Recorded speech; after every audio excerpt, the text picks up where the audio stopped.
สูง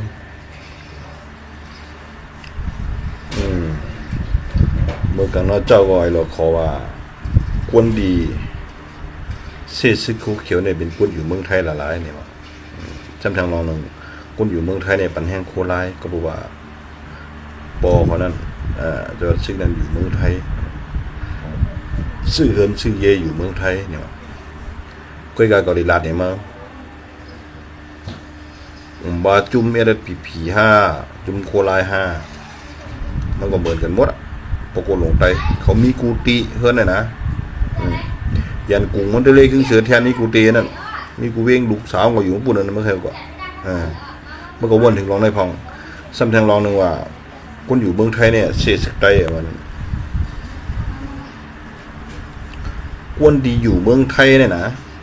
จะว่าอะไรเสืออะไรถ้ำนะก็อะไรเสืออะไรถ้ำเหมือนกันนะก็บอกคนนักวนย้อนมาก็เลยส่งเมื่อปันโปปันเมฆก็เลยอะไรเสืออะไรถ้ำหมดอ่ะกล้วยก็ว่าอันว่าคำจอยจังเฮาอันนั้นเราจะไปรับคนอยู่เมืองไทยเก็บขวัญมาเลยคนเมืองไทยโปรเมียของย้อนมาดังเมืองไทยในเป็นคนส่งเมื่อปลาเมื่อตัวหนึ่งเมื่อมาอยู่เมืองไทยก็อันเฮ็ด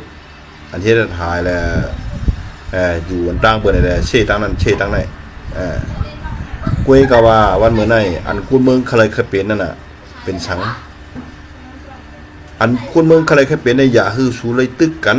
อย่าเฮยสูล้ำซอกโคไลล้ำเช่โคไลวันขึ้นอันไหนกุ้ยซ้ำแต่เขาโฮมกันอะไรเป็นน้ำหนึ่งเจอเดียวนะคนเมืองใครเป็นเนี่ย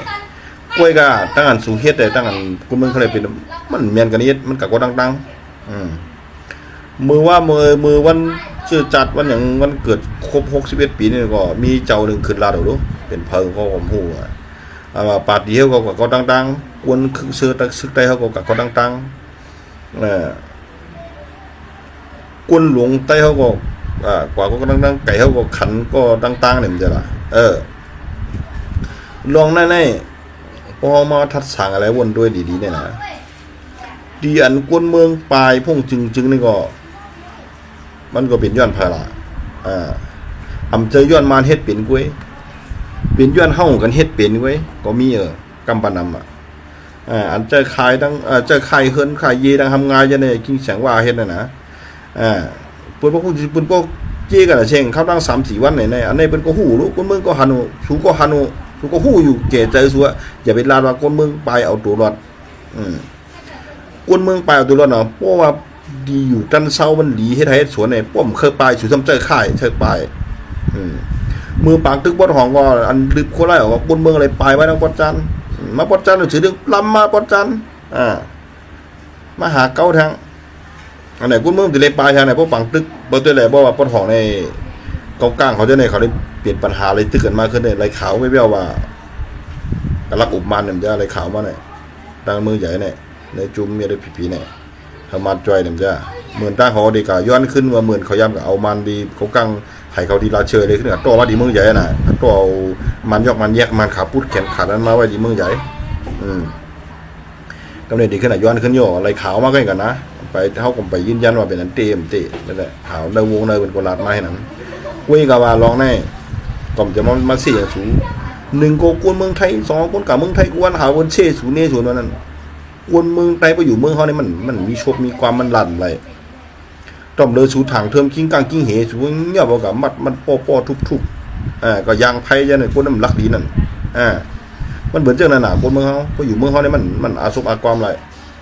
เฮ็ดช่างบนอยู่ตั้งนอกไอ้บนคนบ้านลาดนี่ลองเลยตั้งเดียนเปลืองเปลี่ยนเต้มันคนตั้งนอกในมันคนตั้งนอกในหันยีคนตั้งในมันหู้เขาลูกมันหู้ว่าจุ่มเลยเฮ็ดช่างเฮ็ดอย่างนี้มันหู้หาคนตั้งในมันลาดไรหู้ก็มันจังลาดมันอะไรก็ปิกหูปิกซบปิกปากไปมันหมดคุยก็ว่าสังเจอว่าลาดความอะไรเพราะเขาหนีน้ำหนีตัวนี้พังหังซึกเขาสู่เสตาเขาหนีน้ำหนีตัวอันเขาว่าอันเขาได้ซับเลี้ยงนี่คนเมืองใต้ในประวัติถึงครอบครัวมาอย่างว่าปีหนึ่งเนี่ยเขาหลุดเลยซับเลี้ยงนี่ยังปีในเขาเฮ็ดสั่งจากคนเมืองเมื่อปีป่นมาในเขาเฮ็ดสั่งหลายๆจากคนนั้นคนเมืองเขาหลุดได้ลาได้ร้องเนี่ย2ตับสิเขามีกระหือคนเมืองเขายึดหลายๆพื้นที่ในเขาคุบกำเขาเคยขวัญกระหือในเขาต้องซับเลี้ยงนี่คนเมืองเขาเป็นซึกเนี่ยนะ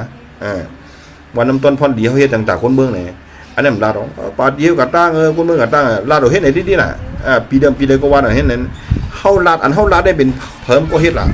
เป็นเฮาไว้ลูกก็เฮ็ดเป็นจุ่มเฮาเนี่ยก็เฮ็ดก่อนเปิ้นเฮ็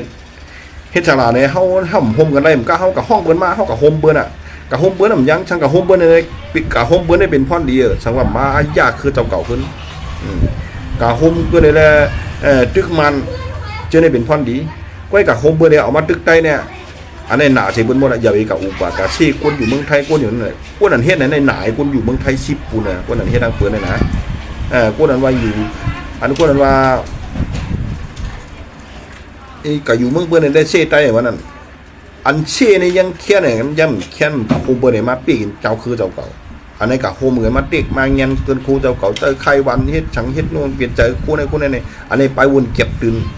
ไปวนดีว่าหันตั้งขึ้นเยอะในเมืองไทยเลยอำเฮ็ดตาไต้ว่าเหมือนไหนถามเจ้าไหนก็ได้รับนี้ก็บ่เจ้าได้เพราะว่าเฮาวนเลยนะเขาอย่าบินนี้คนกะกะเลยอย่าว่าอันเขาเซ่เขานี่ในเขาเฮอมุ่นมีเฮอเฮาโฮมกันเฮาฟ้องกันมันโฮมกันไล่ในสุดนั้นน่ะเสียเนี่ยพวกผู้ยันโฮมกันอะพวกสุ่มหูมาโฮมห้องแค่นแค่โฮมอ่ะเนี่ยเขายามยินอ่ะหลายกำหนานะไว้ก็ว่ามันอันในร้องได้คุณเมืองเคยเปลี่ยนคุณเมืองตัวย้อนในชูตำเฮ็ดจอมไรน่ะพวกคุณเมืองเซ่คุณเมืองป้องคุณเมืองค้างก็ว่า